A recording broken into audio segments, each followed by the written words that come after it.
রাত 12টা। Rafi mobile scroll করতে করতে সময় নষ্ট করছিল। হঠাৎ তার ফোনে একটা মেসেজ এলো, তোমার জীবনের শেষ 24 ঘন্টা শুরু হলো। রাফি প্রথমে ভেবেছিল কেউ মজা করছে। সে আবার আগের মতো ভিডিও দেখতে লাগল।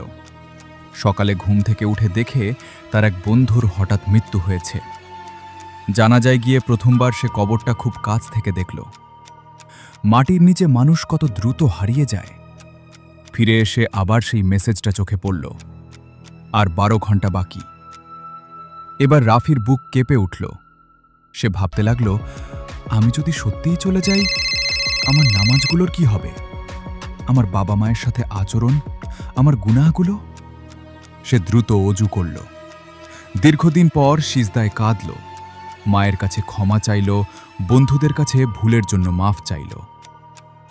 রাত 11:59। সে কাঁপতে কাঁপতে ফোনের দিকে তাকিয়েছিল। ঠিক 12টায় আরেকটা মেসেজ এলো, আজ তুমি মরনি, কিন্তু মনে রেখো, একদিন সত্যিই এই মেসেজ ছাড়াই মৃত্যু চলে আসবে। রাফি স্তব্ধ হয়ে গেল।